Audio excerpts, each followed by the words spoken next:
Hello, I am Ceci Sparrow with the Front Line, and I'm here with my good friend Tai Few. Tai, tell me your story. So thank you for inviting me just to share my story. I think that stories are incredibly important because they give people a real life understanding of what it's like to achieve something, what it's like to go through pain, and what it's just like to live. So I often just think about what it means for me at 45 to be a Black man in America. And one of the stories that I think about is with my family. My mother, my father, my sister, and I moved from Cleveland, Ohio to West Palm Beach, Florida. And neither one of my parents at that point, this was 1986, had lived outside of Ohio. They were native Ohioans, spent most of their time in Cleveland. Their family, both sides of their family, my mother's side, my father's side, lived in Cleveland, and they would spend time visiting different parts of Ohio, but they were Clevelandites through and through. So they wanted to try something new, and we picked up and we moved to West Palm Beach, Florida. At the time, I don't think my mother knew a lot about what it meant to live in West Palm Beach, Florida. She just knew it wasn't Cleveland. And I remember my parents trying to put on a very brave face about this move and how exciting it was going to be. But you could sense that they were both scared because this is real. Like, we're picking up our family. We're moving to a place where we have no support system. We're going to try this new thing. So I think we'd been there for a couple of months, and Mom was getting us ready for school. So we went school shopping. And at this point, my parents had this white Mercury Grand Marquis. So I don't know if people remember these Mercury cars, right? Mm-hmm. And these were some big old cars. Like, now, if we would see them, we'd be shocked at the size of them. Mm-hmm. They were hoopties. Yes. Driving this big car, and she was not. This was a newer car for her. She wasn't used to it. My mother was a station wagon woman, so we had station wagons. And so she had this white Mercury, and we were at the Palm Beach Mall. And people who live outside of West Palm Beach, the Palm Beach Mall back in 1986 was a social spot, right? You went there to be seen in your fresh clothes, and you went there to buy fresh clothes. And so we were all excited, my sister and I. And we were walking back to the car, and my mother was fiddling with something and got in the car and pulling out. And I guess for this other driver, she was moving too slow. So this white man said, "Nigga, get out the way." And the look on my mother's face was like, oh, I'm leaving. I'm leaving West Palm Beach. I'm leaving Florida. I'm moving back to Ohio. I've never been called a nigga before.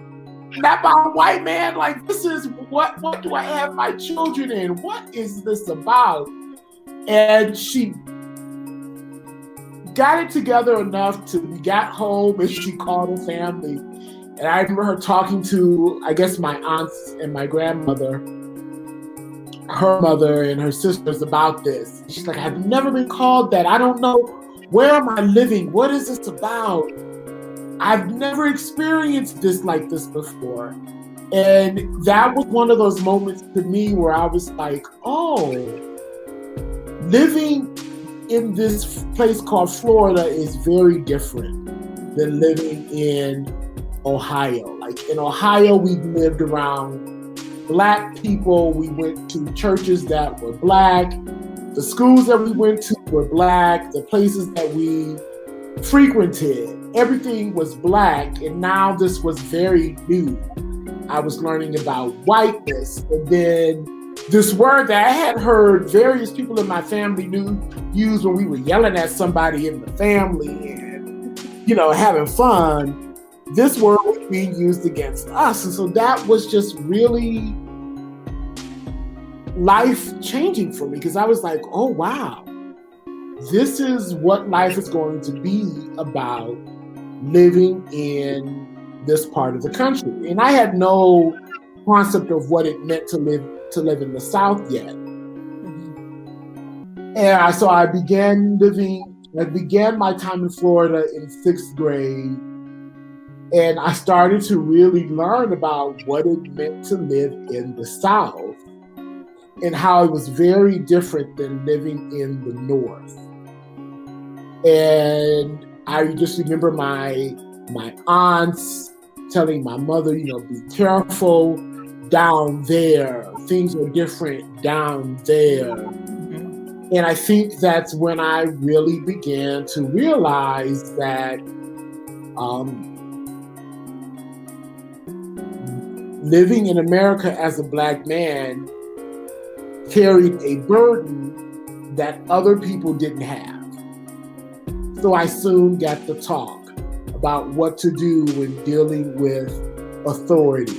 I soon understood that I couldn't go places that my other classmates would go and do other things my classmates did, because I was different. And that has crystallized my experiences living in America. So I now live in Lakewood, Colorado, right outside of Denver. It's a suburb that's southwest of the city. And I think, well, I know this is my second or third year living here, that I'm one of the few Black people in this neighborhood, and I am cognizant of that every time I go shopping, every time I try to use a service. For example, a year ago this month, I was in the grocery store purchasing some detergent to do laundry. And this older white lady starts following me around the store saying, I want to touch your hair. I want to touch your hair. And for your listeners, I have locks. And one time she said that, she just grabbed my shoulder and spun me around so she could have access to my hair. And I said, ma'am, you can't do this. You are touching me. You can't touch me. And I think the people in the store heard, you can't touch me, and thought I was touching her. And when they saw that she was touching me, their whole paradigm of what was going on was broken. And they had no idea what was going on. And I'm yelling, you can't touch me. You just can't touch me without permission. We don't do that anymore. So one of the lessons that I continue to learn at an old age is that, or medium age, is that living in America as a Black man means that you don't even have control over your own person. Your body is not yours. Your body is at the mercy of the colonizer. And that's real, right? That is real. Like, I've had to tell several people in Colorado, no, you cannot touch my hair. And I'd heard Black women talk about this phenomenon, like people wanting to touch their hair. And because I learned how to believe Black women, I was like, yeah, that sucks. That's horrible. I never thought that I would be in a situation of saying, you can't touch my hair. And it's just amazing that in 2019, 2020, these were things that I said actively. And it's sad. So yes, that's part of what life is as a Black man. The other thing that I think about, and this is a funny kind of story, but it's a sad story. So this story has several parts. So I was applying to colleges in the early 90s. And one of the colleges that I applied to had one of the admissions requirements was an alumni interview. So preparing me for this alumni interview, my parents went over things like how to, make sure that you enunciate correctly, that you use proper terms, that you don't use slang terms. Just a reminder of how to operate in the larger white world. So I show up at this alumni interview, and by now I'm a senior, so I don't want my parents carting me around. Get to the alumni interview. It was at a doctor's office, and it was one of my classmates' fathers worked at the practice part that was interviewing me. And I told the listeners my name is Tai, spelled T-A-I. So I'm in my best suit. I have my resume in a little portfolio. Like, I think I'm doing it, right? Like, I am doing it, right? What is that expression? You are your ancestors' wildest dreams. Like, this is about to go down. So the secretary or the receptionist wasn't there. So I had to knock on the door of the person doing the interview and announce myself. So I did. I knocked on the door. I said, I am your, whatever time it was, interview, and my name is Tai. And his response was, I didn't know you were one of them Blacks. I thought you were one of them Asians. Oh, no. And I was like, I got into Yale. This is how I get into Yale. It's a wrap. Yale, here I come. So I was awestruck, not really knowing how to respond. And I'm like, well, my name is Tai. Yes, I'm Black. So we're conducting the interview, and he's totally mystified that I was in the International Baccalaureate program, that I knew English properly, and was giving me all these little quizzes, like, can you recite a poem, or do you know what this thing, none of the things that should happen in an alumni interview, right? Like, I was trying, like, he wanted me to prove to him that I was capable of just getting an alumni interview. And that's the other thing about being Black in America. You are always proving yourself, right? There's always this, how did you get here? Prove yourself sort of introduction to your life. So I decided not to go to Yale for many reasons. Ended up at Boston University. So I'm at Boston University, and it's the first week, and you get to meet different people. And some of my classmates from high school ended up at BU, and I think some of us even lived in the same dorm our freshman year. But there were these people who were just very surprised that I got into Boston University. So people would ask me, like, how did you get in? And I would say, I applied. And when the answer, I applied, was not sufficient for people, I would just make up totally different stories every time someone asked me. So one time I told this kid that I was the son of the Honorable Elijah Muhammad. And he believed me until the people around me started laughing.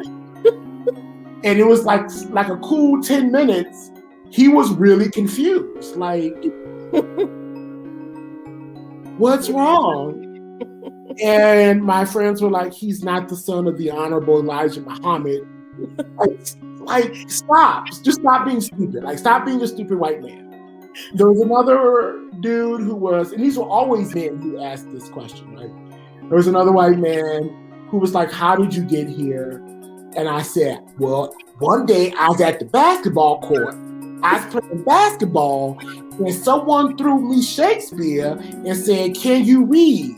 And I said, to be or not to be? That is the question.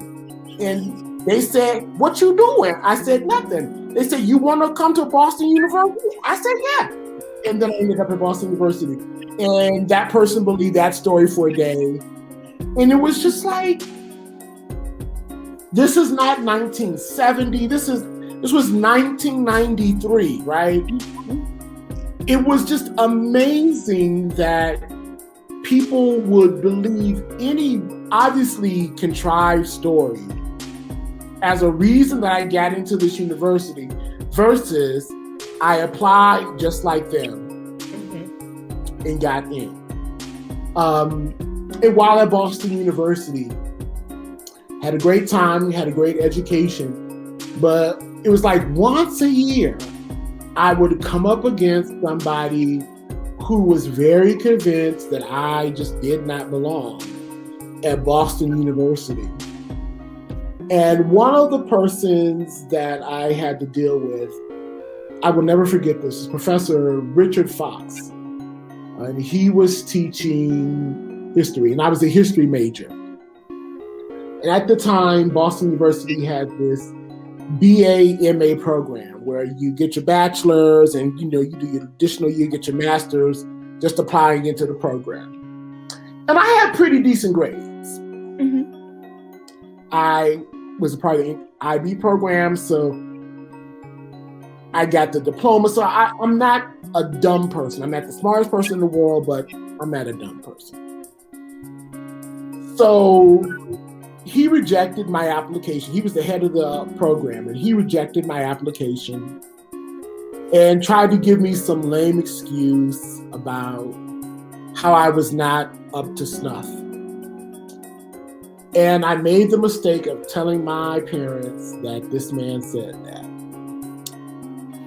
And I think I had to be probably a sophomore or a junior. And my mother's was like, oh, don't no one talk to my child that way. I need his name and phone number. And I was like, Mom, I'm in college now. You can't call the teacher. You can't do that anymore. I thank you for thinking that I am worthy of the program, but don't worry about it. I'm moving on. I have another plan. And she's like, oh no.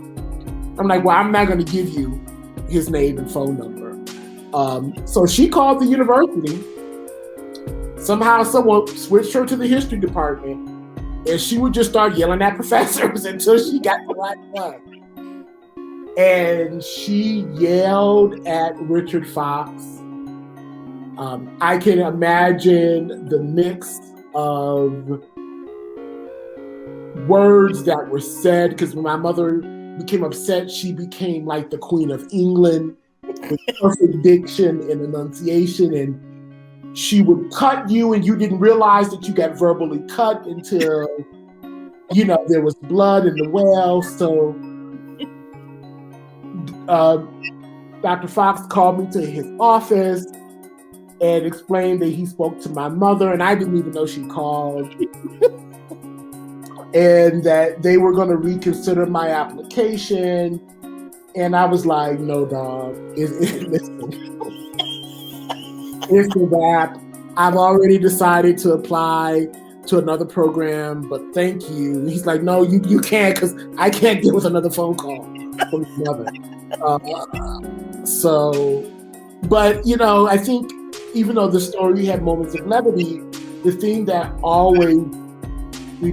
I was always reminded of is that no matter where I was, no matter what institution I was in, no matter how hard I fought to get there, I was always having to prove that I deserved to be there. And that's the one thing I hope will be different for these nephews. I have a niece who's in her mid-20s and two nephews who are in their very early 20s. And I want them to never have to go through having to prove who they are and prove that they deserve to be somewhere. I want them to be able to walk into a future that is limitless. And as much as I hope that, I realize that since they live in America, that is not going to be, that will not be what happens. But I hope that my sister, my brother-in-law, and I, and their other aunts and uncles have prepared them to deal with that and to make it through those questioning periods. Because I realize now, if I didn't have my family who had prepared me to deal with, this is what it's like to be Black in this country. You will be challenged every day. Every day you have to prove that you belong. I don't know what would have happened. I just don't know. I just don't know. Yeah. Well, thank you, Tai. I enjoyed your stories. You sound like you had the same mom I did. We all have the same mom. And I really appreciate it. Thank you very much for sharing.